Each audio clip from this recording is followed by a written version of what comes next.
নমস্কার বন্ধুরা, আমার এই রান্নাঘরে আপনাদের সবাইকে জানাই স্বাগত। আজকে আমি আপনাদের পালং শাকের একটি দুর্দান্ত স্বাদের রেসিপি শেয়ার করব। এগুলো হচ্ছে শীষ পালং, পালং শাকের এই রকম শেকড় সহ তুলে এনেছি। তো এই শেকড় সমেত কিন্তু মূল দিয়ে, মূল এবং পালং শাক সম্পূর্ণটাই কিন্তু একসঙ্গে রান্না করব। এই পালং শাকের মধ্যে শিম, আলু, বেগুন দিয়ে খুব সুন্দরভাবে কিন্তু একটি সবজি রেসিপি আপনাদের সঙ্গে শেয়ার করব। এই পালং শাকগুলো কিন্তু বেশ বড় বড় ধরনের হয়, আর এর যে মূল, এই মূল খেতে কিন্তু খুবই মিষ্টি লাগে। আর মূল সহ শাক একসঙ্গে কিন্তু রান্না করা হয়। তো সেটাই আপনাদের সঙ্গে শেয়ার করছি। দেখতে পাচ্ছেন এর মূলগুলো কেমন মোটা মোটা হয়েছে। এই মূলগুলো বেশ শক্ত ধরনের হয়। এগুলো প্রথমে কেটে নেব, আর সঙ্গে শাকগুলোও কিন্তু খুব ভালোভাবে কেটে নেব। আর এই শাকে দেওয়ার জন্য আমি বেশ কয়েকটা শিম, একটা আলু ও একটা বেগুন নিয়েছি। শিম, আলু, বেগুন আর পালং শাক এবং পালং শাকের মূল সব কিছু দিয়েই কিন্তু একটি মিক্সড সবজি তৈরি করব, যা বাচ্চা থেকে বয়স্ক সবারই কিন্তু ভালো লাগবে। আর এই যে মূলটা পালং শাকের, এটা কিন্তু একটু খোসা ছাড়িয়ে নিতে হয়, আর দিয়ে একটু ছোট ছোট করে কেটে নিতে। এগুলো কিন্তু খুব শক্ত হয়, তো খুব ভালোভাবে ছোটো ছোটো করে কেটে নিলে আর রান্না করার সময় কিন্তু খুব ভালোভাবে সেদ্ধ হয়ে যায়, আর খেতেও কিন্তু খুব ভালো লাগে। এরপর আমি পালং শাকটাকেও কিন্তু এইভাবে ছোটো ছোটো করে কেটে নেব। এই পালং শাকের তরকারি আমি যেভাবে রান্না করছি, এইভাবে রান্না করলে যে বা যারা সবজি খেতে চায় না, তারাও কিন্তু খুব ভালোবেসে এই সবজি তরকারি কিন্তু খেয়ে ফেলবে।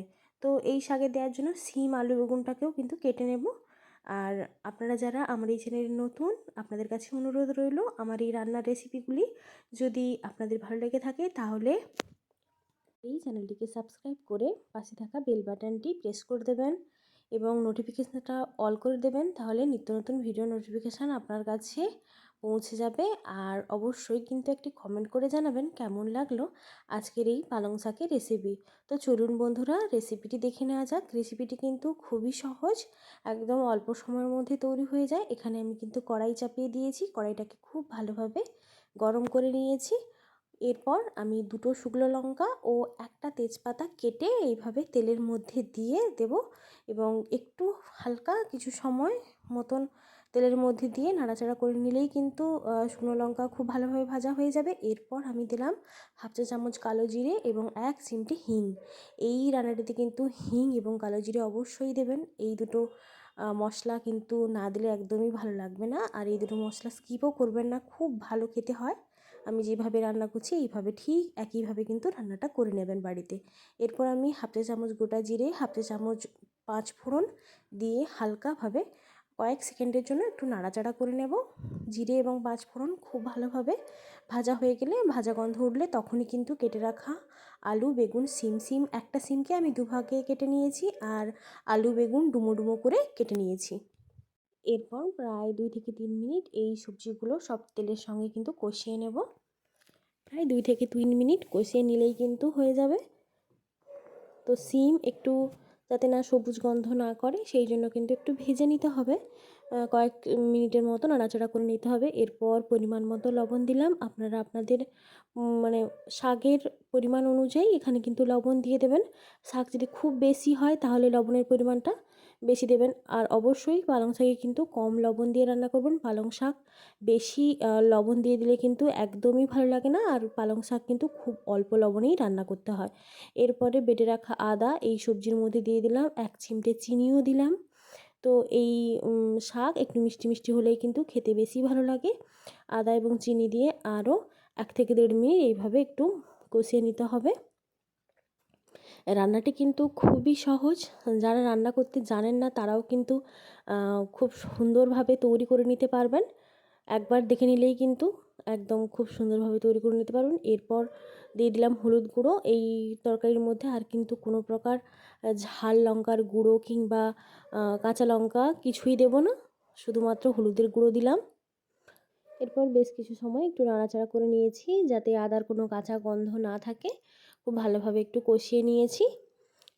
এই সময় কিন্তু দেখতে পাচ্ছেন সিম, আলু, বেগুন সব কিছুই কিন্তু খুব সুন্দরভাবে ভাজা হয়ে গেছে।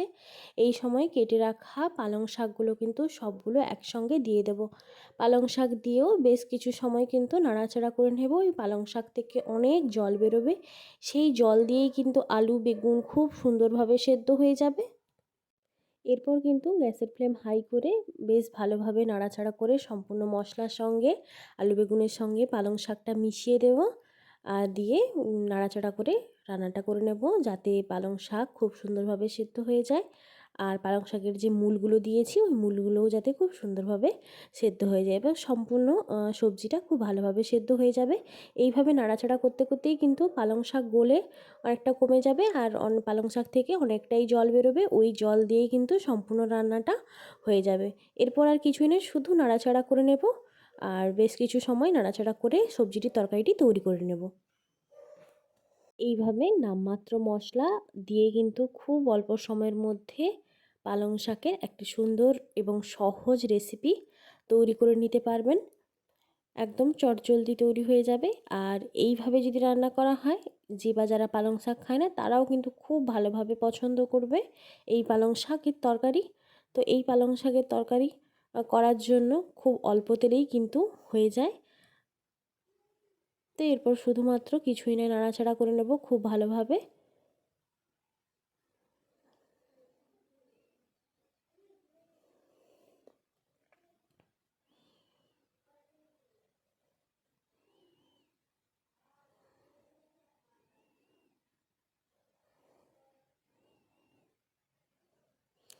দেখতেই পাচ্ছেন অনেকটা পরিমাণ কিন্তু জল বেরিয়েছে সবজিটা থেকে। এই জল কিন্তু একদম শুকনো শুকনো করে নেব, আর এই জল শুকনো করতে করতেই কিন্তু সব সবজিগুলো খুব সুন্দরভাবে সেদ্ধ হয়ে যাবে।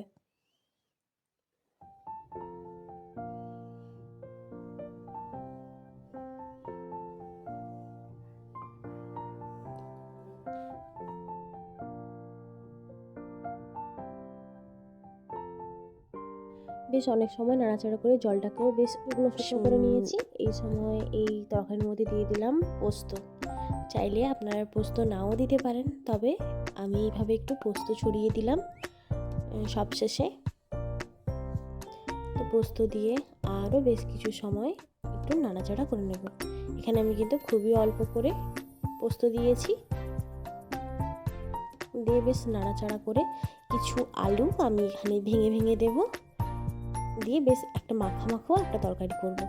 এরপর আমি দিয়ে দিলাম জিরে বাটা। চাইলে আপনারা এই জিরে বাটাটাকেও স্কিপ করে দিতে পারেন, কিন্তু আমি দিলাম, তাতে কিন্তু আরও স্বাদ ভালো লাগবে। দেখতেই পাচ্ছেন আমি জলটাকে কিন্তু একদম শুকনো শুকনো করে নিয়েছি। তো আপনারাও কিন্তু এইভাবে একদম শুকনো তরকারি করে নেবেন, দেখবেন ভালো লাগবে। তো এইভাবে নাড়াচাড়া করে এরপরে গ্যাসের ফ্লেম অফ করে দিয়ে গরম গরম সার্ভ করুন। এই পালং শাকের সবজি দুর্দান্ত লাগে খেতে। গরম গরম ভাতের সঙ্গে এই রকম পালং শাকের একটা তরকারি থাকলে আর কোনো কিছুই কিন্তু লাগবে না। তো বন্ধুরা, কেমন লাগলো আজকের এই রেসিপি অবশ্যই কিন্তু কমেন্ট করে জানাবেন, আর আপনারা একটা লাইক করে দেবেন, আর অবশ্যই একটা ছোট্ট কমেন্ট করে যাবেন কেমন লাগলো আজকের এই খুব সাধারণ সহজ একটি পালং শাকের রেসিপি। আজকের মতো চলি বন্ধুরা, দেখা হবে পরবর্তী কোনো রেসিপিতে। সবাই ভালো থাকবেন, সুস্থ থাকবেন, টাটা।